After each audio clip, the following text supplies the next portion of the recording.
Hey there, I'm going to talk to you guys about percent composition in this section. So if you've ever looked at the back of your shirt to see how you should, if you could throw it in the washer or not, or it needs to be dry cleaned, you're going to see the percentage of the components of your shirt on the back. Like this one says 66% cotton and 94% nylon. So all of the components in your shirt have to make up to 100%. And we're going to use that fact in chemistry to figure out the percent of each element in a compound. So how do we figure out the percent by mass of an element in a compound? It's called percent composition. You'll see that word in the book. So what we do is we figure out the masses of each element in the formula, and then we divide by the total mass of the whole thing, and then we multiply by 100. So if I want to figure out this guy, it's K2CrO4. I'd look at the periodic table, figure out how much 2 potassiums are, 1 chromium, 4 oxygens added together. That makes the molar mass.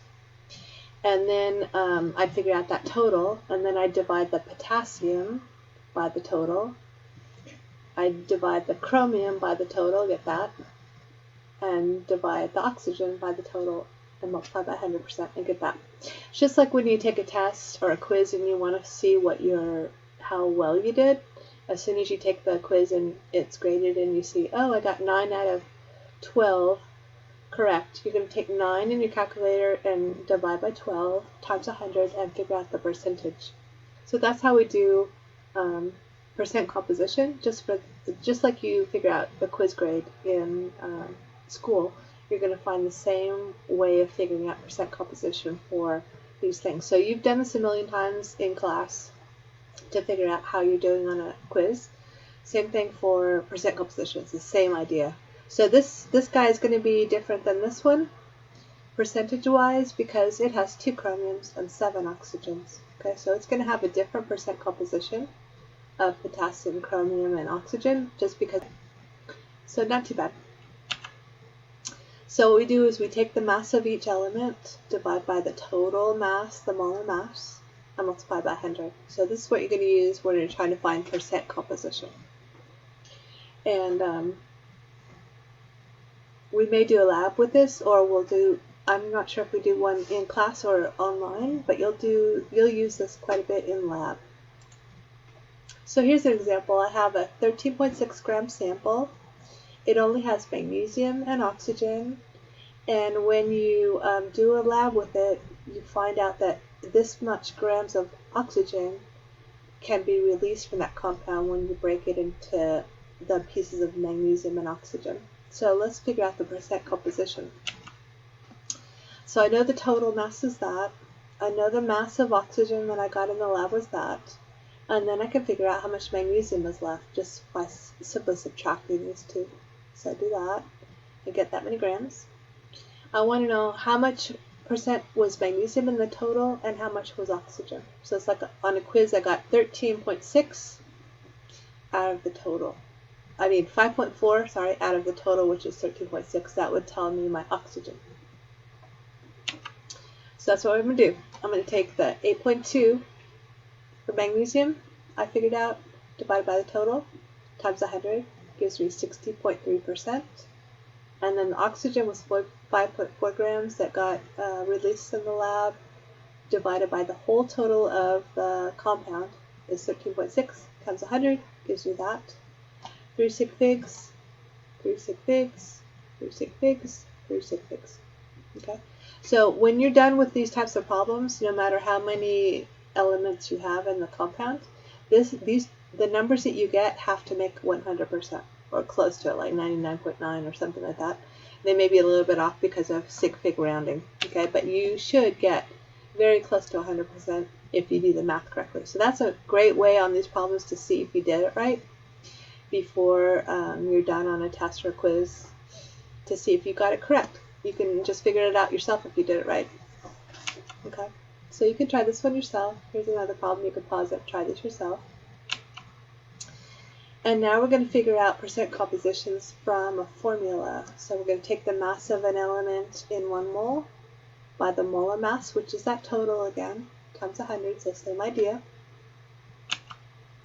So for example, let's talk about propane. It's C3H8. It's got 3 carbons, 8 hydrogens. We want to know the percent composition of propane. So this is where I think the English bothers people. Calculate the percent composition of propane. So you don't know exactly what to do. Well, what they're asking you to do is how much percent is carbon, how much percent is hydrogen, and they both should total up to 100%. So that's the math we're doing, just like we did on the last problem. But sometimes the English of the question, you're not sure where to start. So when you see percent composition, you're doing it like you're checking your grade on a quiz. So there's 3 carbons in every mole of this. So 3 times 12 is 36. There's 8 hydrogens times 1 gram per mole makes 8 grams. So total of these two things is 44 grams for this molecule, this molar mass. We want to know how much is the C percentage, how much is the H percentage, and they better add up to 100% if we do it correctly. So here's the math of it. We said there's 36 grams of C out of a total of 44. We said there's 8 grams of hydrogen in a total of 44. Multiply by 100, 3 sig figs, 3 sig figs, 2 sig figs, 2 sig figs, and then we'll add them together and see if we make 100. So they're very close. They're a little bit off because of the rounding for sig figs, but if you're close to 100%, then you've done the math correctly. So that's how we do those kinds. So the problem with these things is the English of this. So make sure you understand when you see calculate percent composition, that's what they're going for. Okay, so that's where people kind of get hung up on quizzes and tests. They're not sure when they see percent composition what in the heck they're supposed to do. So you're going to look for all the percentages of all the atoms in the molecule. So make sure, if you tried this one yourself, make sure you do 2 N's, 4 H's, 3 O's. Figure out the total, then take the 2 N's over the total, the 4 H's over the total, and 3 O's over the total. And you should get 100%. So we can use percent composition as a conversion factor.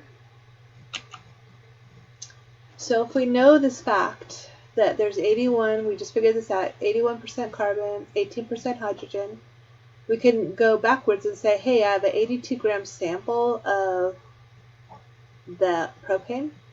How many grams do I have of carbon? How many grams do I have of hydrogen? So take the given, change this to from a percentage into a fraction. So for every 100 grams of this, I know I have 81 grams of that. This cancels, and I come up with what I want. Same thing here. I start with the given. I know there's 18% of hydrogen in this molecule, so that's what this is saying. And if I multiply these across, divide by 100, I'm going to get that. So see if you can do that in your calculator to make sure that works for you. Then add these together, because these are nice because when you add them together, you have to come up with what you're given at the beginning of the problem. So 15 and 67.1 is going to be close to 82, which is what they gave me in the problem. So there's going to be some sig fig rounding, but if you're close to the given, you're good. So try those.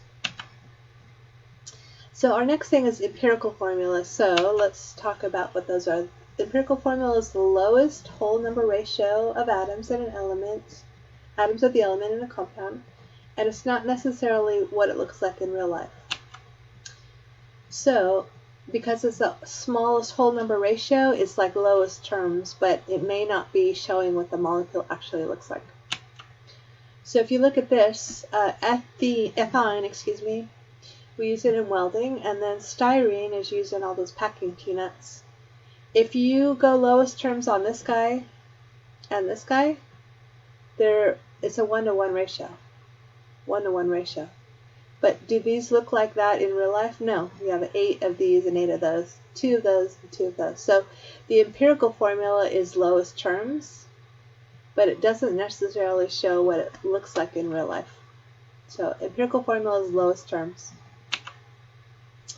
So for this, it has an empirical formula of a 1-to-1 ratio.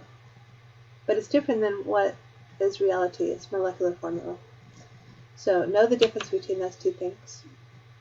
So compound in the lab, and we figured out it has that much nitrogen and that much oxygen. What's its empirical formula? Lowest ratio.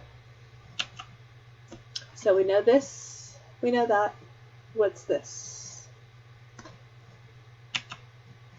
So we can always realize that percent means per 100. So if I have 25.9%, this is where people have trouble. This could be the same thing as 25.9 grams in 100 grams. This could be 74.1 grams of oxygen in 100 grams. Okay, so we're going to use that fact. 25.9 grams, we're going to just assume we have 100. So this right here is where people have trouble with these kind of problems. You have to assume that you have 100 grams. So just memorize that fact, or put in your notes that you have to do this assumption first. Otherwise, you can't start the problem. Okay, so we're going to start with 25 because that was the percentage. And then we figure out the molar mass of nitrogen from the periodic table. These divide, and you should come up with that. Try it. And then we have 74.1%, so that means 74.1 grams in 100 grams. Molar mass of oxygen is 16. Take these, divide them in your calculator, because one's on top, one's on the bottom. You'll get that. So these are not whole numbers, okay? So that's a problem. So then we have to do one more step. So this is the annoying part. We're going to take the smallest one and use it to divide both of them. So that's another thing people forget. The smallest one, and use that as the smallest number for the ratio. So take this, divide by that, you'll get 1. Do the same thing for the other guy, oxygen, and you come up with 2.5. Okay, hey, those are not whole numbers. This is not a whole number, so I can't have 2.5 moles of oxygen. So, darn, I gotta do one more step. I'm gonna have to multiply both of these by 2 to get whole numbers.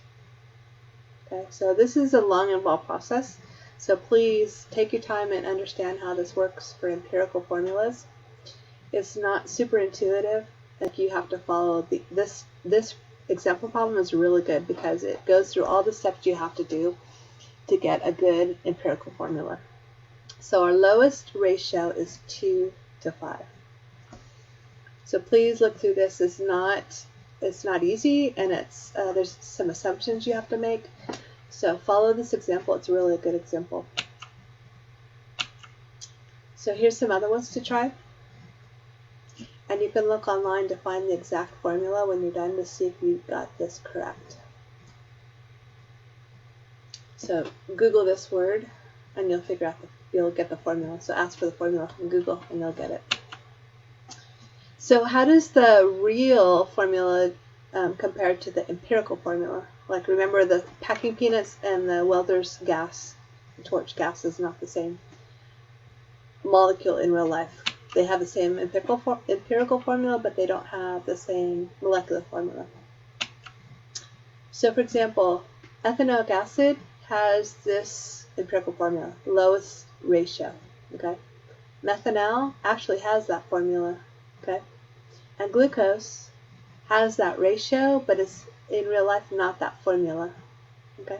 So we're going to use this empirical formula, lowest terms, to figure out the real guys. So for example, we were talking about ethine before. It's a 1-to-1 ratio. And this is its molecular formula, but its empirical formula is 13. So in problems, they're going to say the empirical formula for ethine, they won't give you this formula. They'll just say, I have ethine. It has empirical formula of C1H1, but its molecular formula happens to be 26. So is the empirical formula matching the molecular formula? It looks like it's doubled. So that means the empirical is 1-to-1, but the real molecule is 2-to-2. So this is going to take some thinking and trying these out. It's not super easy when you first try these. So let's try one here. We've got a molar mass of the real molecule of 60 grams per mole, but it has a lowest terms ratio of this. So does this make this? That's what we're going to try to figure out. So let's see. We've got formula, lowest terms. We've got molar mass of the real guy.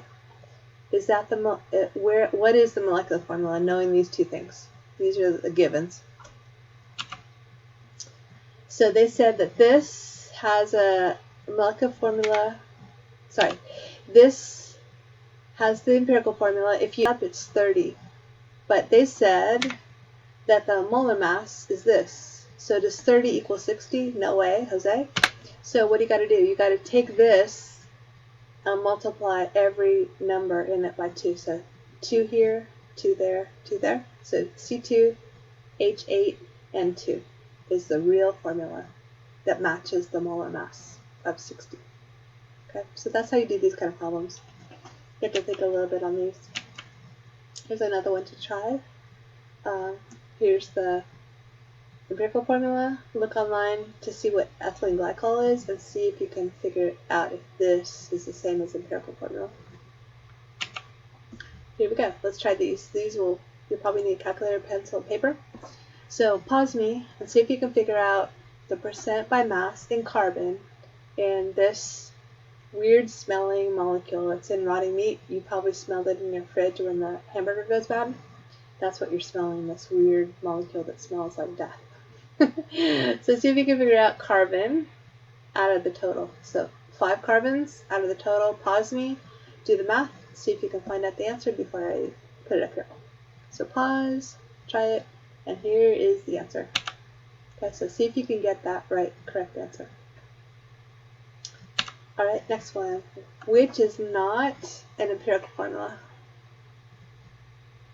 So which one is not in lowest terms is what they're asking for. What do you think? Yes, that's not lowest terms. What would be that? In lowest terms, it would be C1H2, because we divide by 3 on both of those. So 3 divided by 3 is 1, 6 divided by 3 is 2. Not empirical right there. Okay, now you're going to figure out the molecular formula for something that has 40% carbon, 6.7% hydrogen, 53.29% oxygen, and has a molar mass of 60. So go back in these lecture notes and find the process for that. Try this one. It's a really good one. And then pause me, do the math, see if you can do it. And then here I'm going to show you the answer. So unpause me. There you go. So see if you can get that correct. These are important problems. So try these. They're really good. Okay, I'll talk to you soon. Really work on these because they're important, and you'll see 1 or 2 quizzes and tests. All right, have a great day. I'll talk to you soon.